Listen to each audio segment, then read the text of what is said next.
All right, welcome everyone to the webinar organized by the International Water Association. Today's topic, one second, I'm going to go to the next slide. All right, today's topic will be about the correlation between SaaS and reducing non-revenue water. A bit about the agenda for today. We will be starting talking about the background and history of ASTERRA. After that, we will dive into the technology of remote sensing. Then we will be comparing leak detection with and without using SAR, synthetic aperture radar. And bullet point number 4, that we will talk about the connection between SaaS and reducing non-revenue water. And at last, we will look into a case study. All right, a bit about ASTERRA. ASTERRA was founded back then as Utilis in 2013. In 2021, Utilis was rebranded to ASTERRA. If you hear of Utilis, we are one and the same. The technology was originally used to locate water on Mars. We are actually, our headquarters is in Israel, in Kfar Saba. If you heard of Tel Aviv, it's a bit north of Tel Aviv, but we also have offices in Japan, in the USA, and in the UK. As for today, we have over 600 projects and are active in over 64 countries.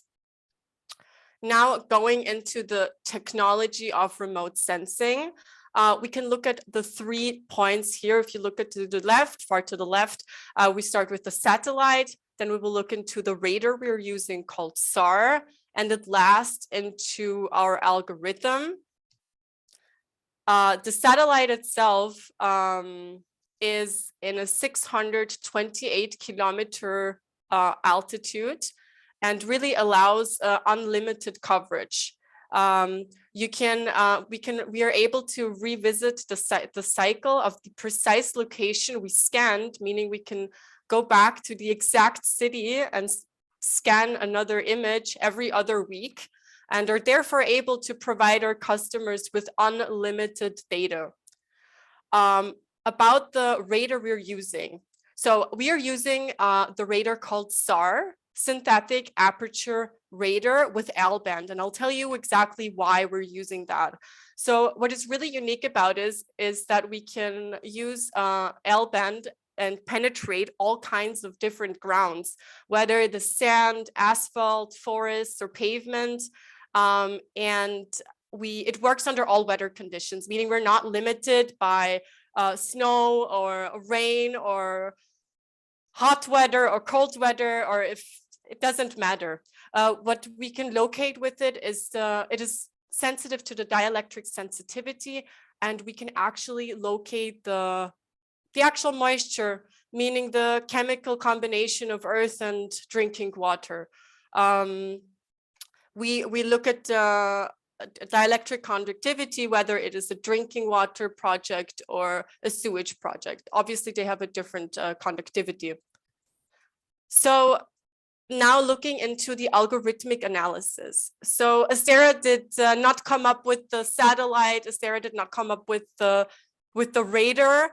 But what ASTERRA really does is I love to call it our special or secret recipe. We basically have, if you look at the left circle, you can see a satellite image. Each pixel on the satellite image has a 6 square meter. Into every pixel, and if you look into the middle circle, every pixel has a pixel value.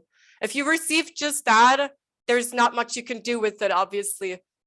It's a mess having all those pixels in front of you or just the satellite image. So what really ASTERRA does is they take this information and translate it into visible and usable data. As you can see on the right circle, a map with highlighted pipes, and we call them POIs, points of interest or likely leak locations. One so-called POI has a 100-meter radius. This is not how our end customer received this information, but like that, you have in your GRS file the highlighted pipes, And this is what they look like.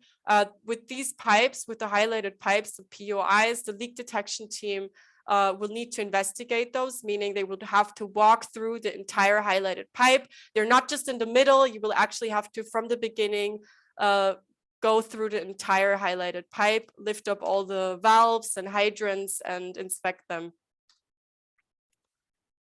Okay, something is, sorry, I don't know what's happening here. Okay, this is just a video I love to show. I think it's pretty cool. You can see how this actually looks from above. I just think it's pretty cool, so I always put it in my presentations. Let's talk a little bit about the reactive approach. So the reactive approach in water utilities is probably the most common method, meaning they rely on customers calling in. There is an obvious leak, it's a surface leak, and someone goes and repairs that leak. If we look at the proactive approach in comparison to that, is if you want to, as I said, if you want to do the proactive approach and find the leaks without the satellite, but not too late, not after a customer called in, you would have to walk the city literally and listen for leaks. The issue with that is that it is quite inefficient and impractical. And this is why most water utilities don't really do that approach. If you imagine, I will show you in the next slide. No, it's not in the next slide. But if you think about it, if you walk an entire system of 500 kilometers by foot, you can imagine that after 250 kilometers walking, you will already have new leaks from the beginning. That's why it's so inefficient and it's very expensive and impractical.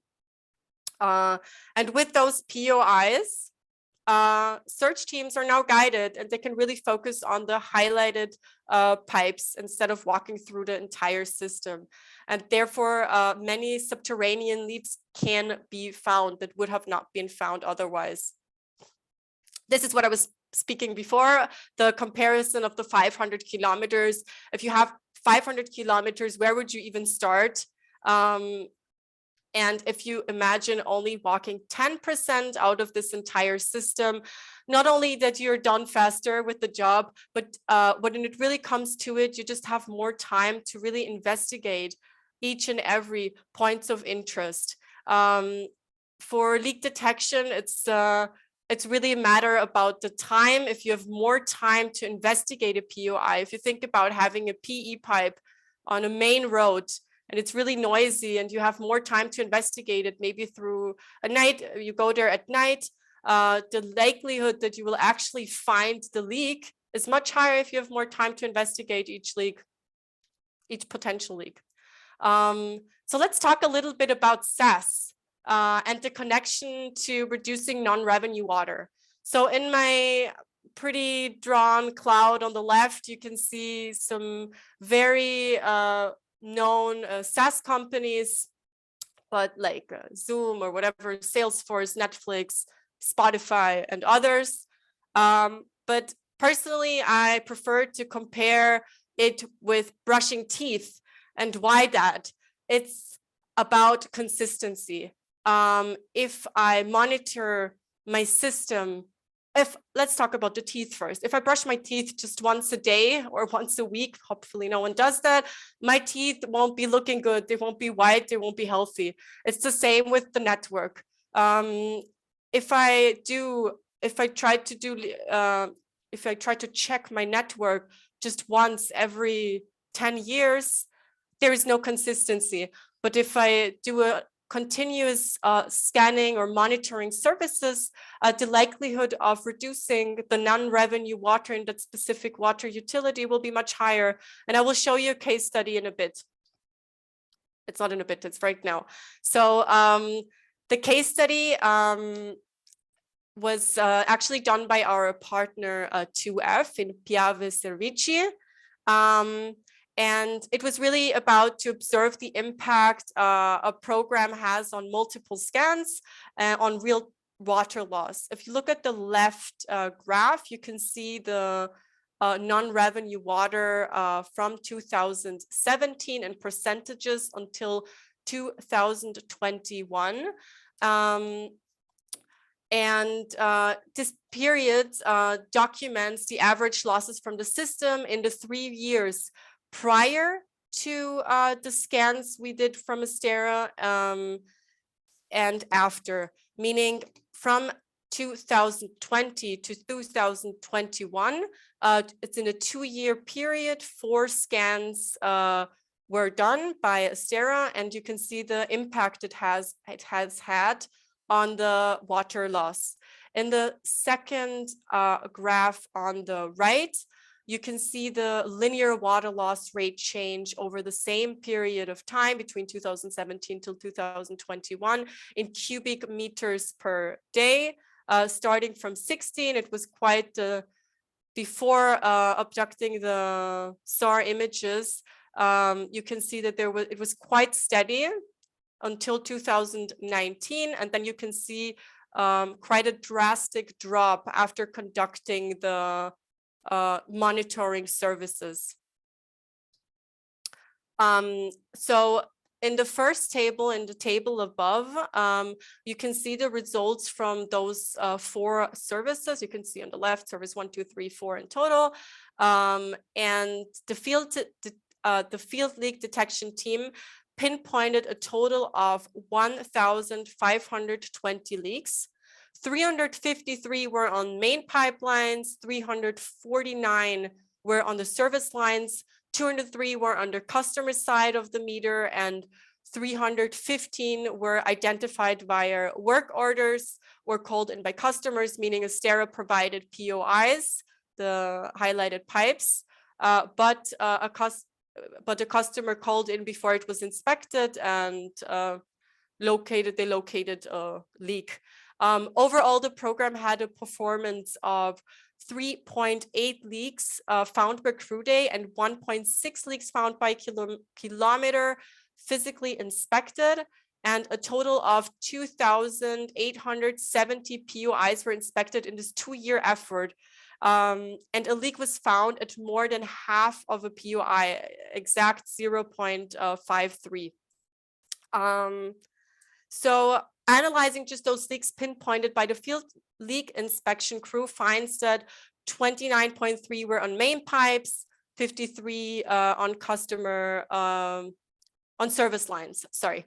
So this really just gives you an overall view on the results on the SaaS we implemented on that service. It is not just one service we provided, but it really shows you the results of consistency of ongoing monitoring services, and that you can really see the results not within 1 month, but over a period of time.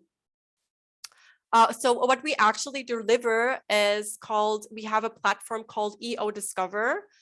In this platform, you can have an overview of the entire service, meaning the total leaks that were found, whether there were surface or non-surface leaks, and the energy saved, the water saved, and it's all cloud-based, and it requires no storage. You have 24/7 access to all the information.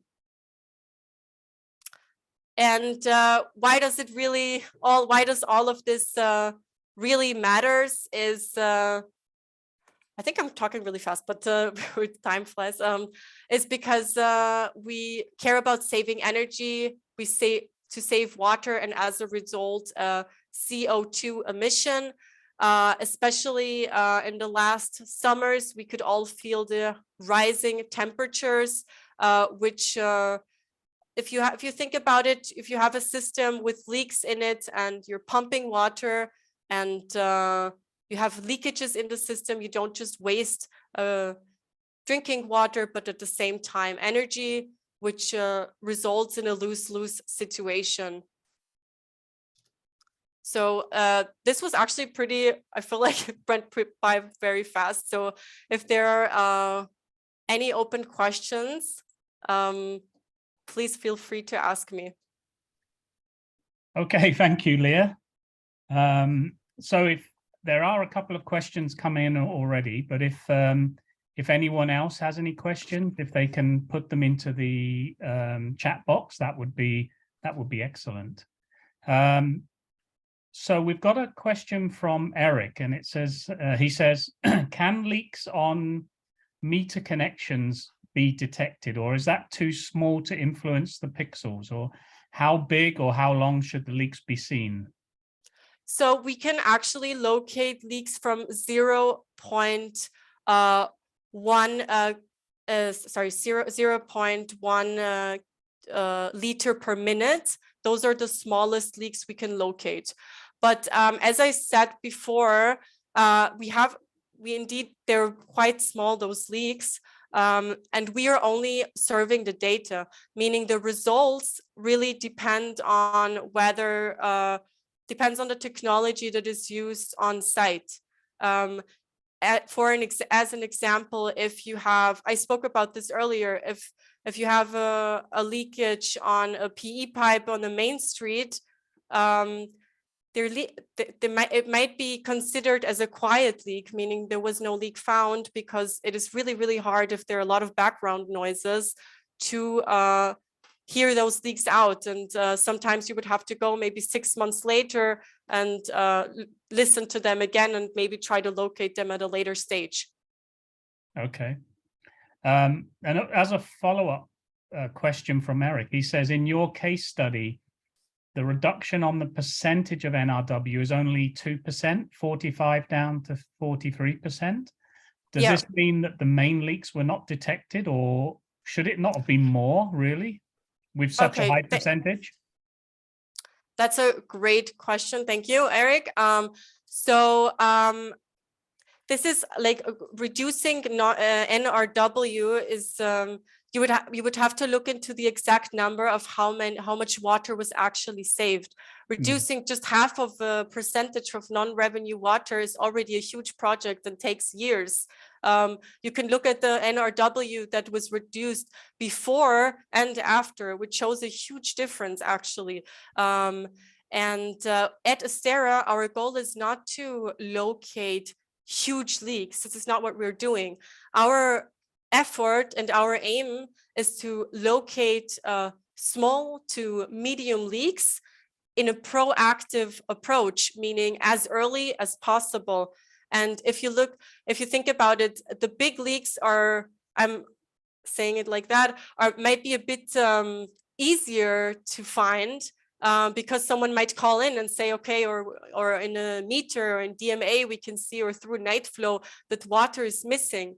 But as an overall image, you can imagine if you have a lot of small leaks and it's difficult to locate them and they stay open for a long time, the overall water loss is much higher. I suppose this is more useful for rural areas, is it? Where rather than in urban cities where there's concrete everywhere and the leaks may be under concrete where you wouldn't see the water? So not necessarily. It might be outside of the city. It might be easier to locate them with acoustic devices, for example. But we are indeed doing various projects in cities as well. And in specific areas where it's louder, we recommend to the leak detection team to locate them, to go there and investigate them at night. Okay. Because then it's more quiet and yeah. So Azhan has asked a question. Can you explain on the subscription plan a bit better? Yeah, sure. So we offer various types of subscriptions depending on the length of the kilometer. Depending on the amounts of scans we're doing. And basically you have, maybe let me share my screen again. I'll show the image from my presentation. Is it the right screen? Yeah. Can you see the presentation? We did, but it's gone now. Oh, I thought it's on the screen. Sorry. Oh, there it is. Yeah. That's it. Where is my slide from the? Okay, so basically you have access. We have first of all, let's start with that. It is one single platform, and really you will receive on a monthly or yearly basis based on the customer's needs, POIs, the points of interest in the system, by 1 or 2 or 3 or 4 scans. We do multiple scans. As I said earlier, there is no limitation to the amounts of scans we can do. If you see on the right top corner, the phone app, we have an app that the leak detection team on premise can be using. And all the leaks that are being located and found on site are automatically, you can automatically see it at home or in the office in your EO Discover. You can see the progress of the project, of the service, basically. And you can see how many POIs do I still have to investigate, how many leaks have I already found, and it is all connected. And it's, as I said, also it is cloud-based, and you can download it into your GIS file and have it basically as an additional layer of information to the information you already have on your GIS file. Okay. And probably following on from Azhan's question, there's a couple of questions on the pricing. So I don't know if you're able to give some sort of indication of how much it would cost. So our pricing is, I cannot give you now a specific number because it really depends on the kilometer, on the length of kilometer, and the amount of scans we do. We offer also additional services as boots on the ground. We offer POI prioritization, meaning we use a spatial and temporal analysis and basically look at multiple scans. So it really depends on the customer's needs. And based on that, we can, a tailored-made offer will be sent. Okay, okay. Now we've got a question from Torben about the size of the leaks. Are you able to estimate the size of the leaks, and how do you do that? So that's a great question. So the size of the leaks. So we cannot tell you this is a big one and this is a small one. We're not able to do that. And this is because of this reason.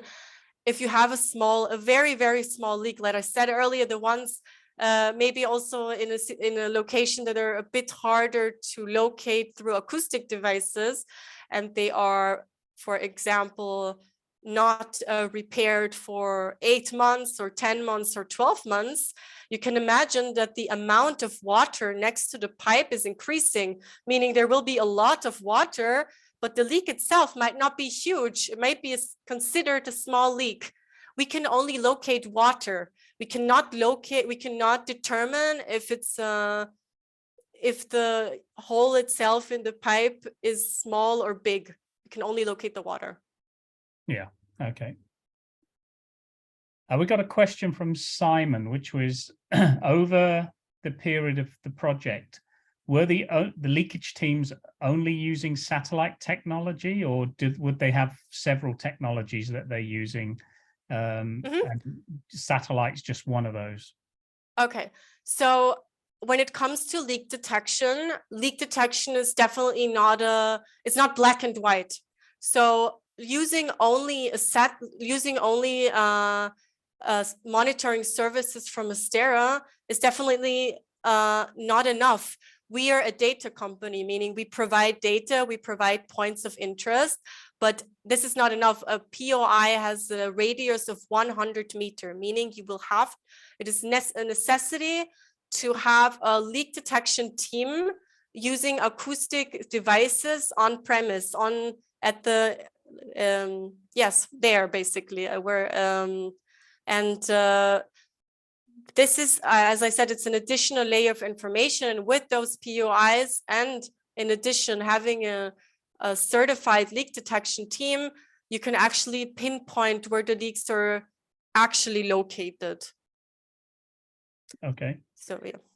And following on from that question, Simon said, can you show examples of what leaks look like with the satellite? I don't know if you had in any of your slides what the leak would look like. If I have a leak, I mean, I don't think that maybe I have here you can see that it's really like on the, do you see on where it says main leak, on the left? Yeah. Okay, so this could be an example of what a leak looks like, but no, I think he means it is from the satellite picture. From the satellite picture. So, it's not a case of you actually looking for the satellite and looking for a picture. It's all to do with numbers, isn't it, really? Yes, it is not it's exactly. Not like it's it is not that we have a picture and we see water. It is about the algorithmic analysis that is very number oriented. So based on AI and machine learning, there is I'm going to say there are specific numbers to what the value of a potential leak looks like. And can you tell the difference between chlorinated water and just normal groundwater?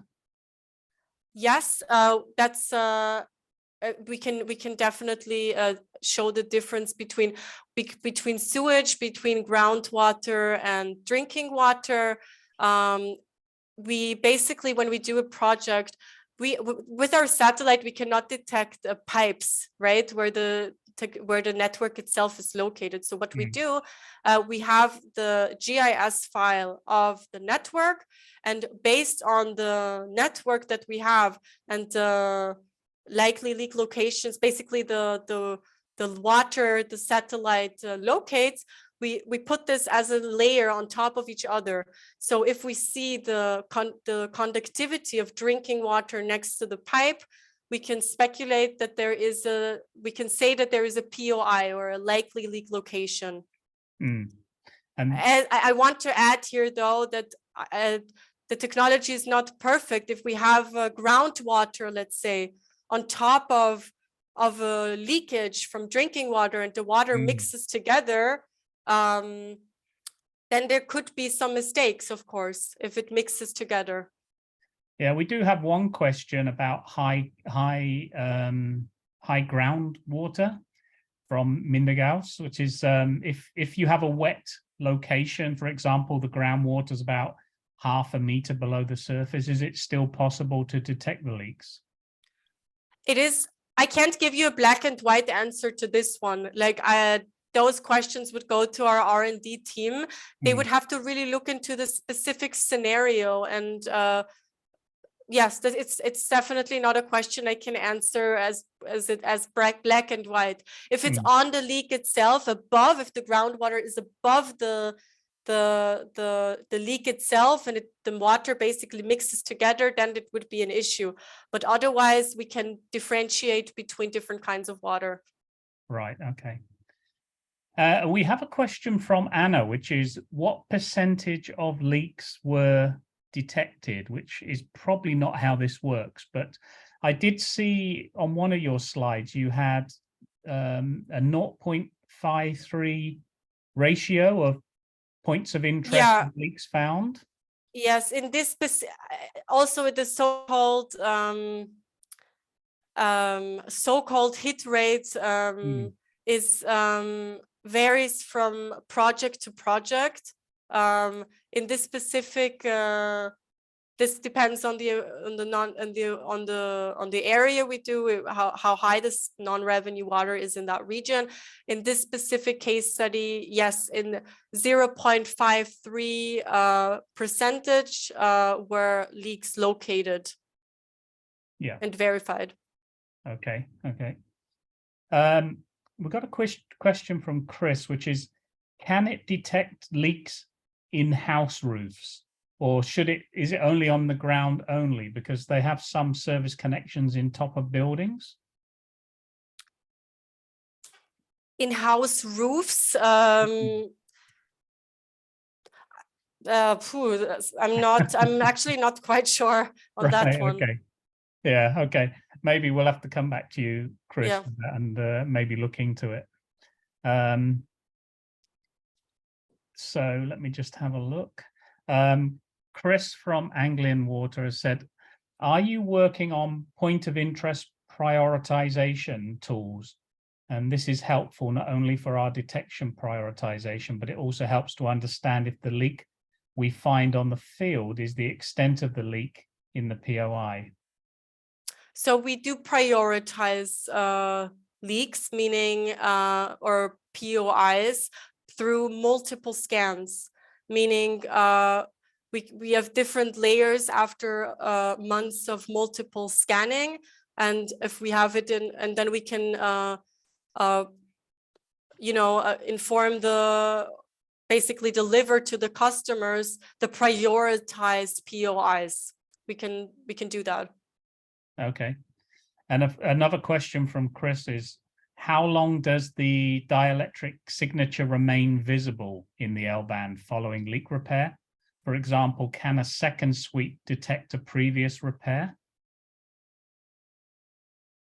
No, like if it's already repaired, you're asking, after it's already repaired, the leak itself? Yeah. I'm not sure if I understand you correctly, but if a leak is prepared, then then there should not be any, then it is prepared, like it is in the system. How often does it sweep the system, the satellite? So this is really customer made, basically. This is based on the customer needs, on the size of the network, as well as on the capabilities of the field detection team, and based on the manpower. We can do every other week. We could do basically, we are capable of providing multiple scans. There is no limit to the amount of data we can provide. So for the project that you showed the case study, how often did you do the analysis for that one, or was it just a one-off? So this really shows why we focus on providing SaaS services, because we can see the difference of long-term results. In this specific case study, there were 4 services provided, meaning within a time period of 2 years, there were a total of 4 scans provided. Yeah. So I'm guessing what Chris is trying to say is if the satellites pick up something in the water and then a leak is found and it's repaired, how long until the leak water will have dissipated and you can then check if the repair is good? So if you repair a leak, like we are a data company, like if you receive a POI and you repair this specific POI, then it is out of you have it in your system updated that is already repaired, meaning you're not going to go back to it a month later because you already repaired it. If we do another scan, let's say a year later, and for some reason there is the leak was not correctly prepared, I'm going to say, which is not, we're not repairing the leaks, we're only delivering the POIs. But if the leak detection team on site did not prepare that specific leak correctly, and there is still water coming out, then we can indeed tell the water utility, after the scan we did a year later, now we see that there is again drinking water coming out of the specific leak that was already prepared, and it needs to be investigated again. Yeah. Okay. So it does depend a lot on how often you do the sweeping of the network as well. Yes, think about it. It's very dynamic. If the whole concept of leak preparing and leak detection, because as I said earlier, if you have a huge network, things happen all the time. Breaks happen all the time. You can repair them, but the likelihood that another leak will occur is pretty high, because this is especially if the ground is moving or other circumstances. It is something that needs to be investigated on an ongoing basis. It is not enough to check the network once and say, okay, we're done for it. The next 20 years, we don't have to investigate it anymore. So through the constant monitoring, through the ongoing monitoring services, you can avoid those situations that when a leak reoccurs, that it will not be ignored. Okay. Yes, especially through our SAR, through the SAR service, we can locate the underground, the so-called non-surface leaks that would otherwise not been found, because the big ones are the ones that are visible. For example, if you have if you see that out of a sudden the grass is really green on top of an area where there was no grass before, or other signs that there might be coming out some water, those leaks are easier to find. But the ones that are underground and of no surface, that show nothing on the surface, those are the difficult ones to find. Okay. We got a question from Nipfo, which is, are acoustic devices you use, were they inserted in the pipeline, or were they external acoustic devices? Okay, so we are, we are not a leak detection team from ASTERRA. We only provide data and points of interest, and the leak detection teams are external. We do offer that if we do services, we offer as an additional service external leak detection teams that are verified leak detection teams that we know use all the technologies, all the latest and updated technologies, and are able and capable of finding even the smallest leaks. Okay. And so in this project, the leakage teams were from the water utility, is that right? In this specific project, I'm not sure actually which leak detection team was used in this project. I'm not sure if it was an external or the one on site. I would have to check that. Were they only working based on the points of interest that you gave them, or were they doing other just sweeping as well, or checking on customer complaints? So in this specific project, the leak detection teams were only focusing on the POIs we provided. But as I said earlier, 13% of the POIs we provided were called in by customer complaints, meaning we already gave the data and recommended to investigate those POIs. But before the investigation even happened, customers already called in and said, okay, and this specific POI is actually a leak, before it was even investigated. Okay, okay. We got a question from Laura, which is, what are the main constraints of this technology? For example, is SAR impacted by climate or even cloudy days? So we are using SAR with L-band. Let me go back to the slide, because what is really unique about it is that it's not affected by weather conditions. It doesn't matter if it's hot or warm outside, if it's day, night. It really penetrates the ground and detects the actual moisture, and it is not impacted by any weather conditions. Okay, that's good. We got an interesting question from Eric, which is, how long does it take to get the POIs after a contract is signed? Do you use archived images or only new images recorded after the date of signature? So the amount it takes to receive a POI, it can take up to, this really depends on the amount of scans that are being done, but it can be between 5 to 9 weeks. This is the time range it would take until you receive, but it really the subscription itself only starts on the day the customer receives the data, meaning all the access to the data and the 12-month subscription, or whether it's 2 years or 3 years, only starts on the day we actually already provide the data itself. Yeah, okay. And finally, unless anyone else has got any more questions, we do have a question from Agwal, which is it possible to share both the slides and the recordings of these presentations? So I can tell you that the recording of this presentation will be on our YouTube channel, which you should be able to find a link in our weekly emailer. But I'm guessing for sharing the slides, do you have on your last page, Lea, did you have your email address? So I have the general ASTERRA email. No, I don't. I have the website, Okay. but I can share in my chat also let me do that. I will share also my personal email address. Yeah. In So case there are any open questions. Want more information, or they want a copy of the presentation, they can email you directly. Yeah. Yeah, I'm gonna put this in.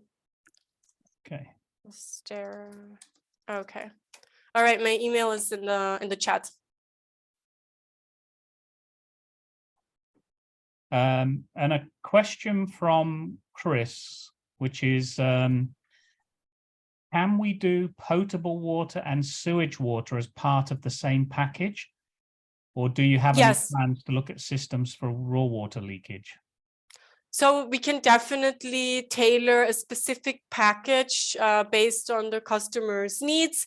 We can do in one package, basically 2 different analysis, one potable analysis and one sewage analysis. Okay, good. There's a question from Anna, which is what polarization of SAR is used for leak detection, VV or HH? I'm not sure what that means. Do you know? I'm not sure what that means either.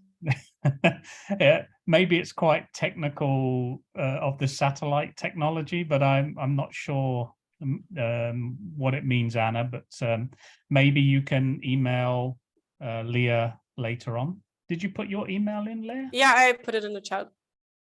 Oh, I can't see it. Oh, did I not? Oh, maybe did I send? Did I not? I will put it in again. One second. I don't know if it. I hope you can see it now. Okay. Yeah, it's there now. So okay. Anna says it's the pre-processing of satellite images. So I think it's quite a technical thing, Anna, that maybe the technical teams work. It's done with the algorithms, but okay. You're welcome to send me an email, and yeah, I will get back to you. Okay, so thank you very much, Lea. We had a lot of interest there, a lot of questions at the end, which shows that there was quite a lot of interest. So thank you very much. And if anybody has any questions, they can talk to send an email to Lea. Thank you.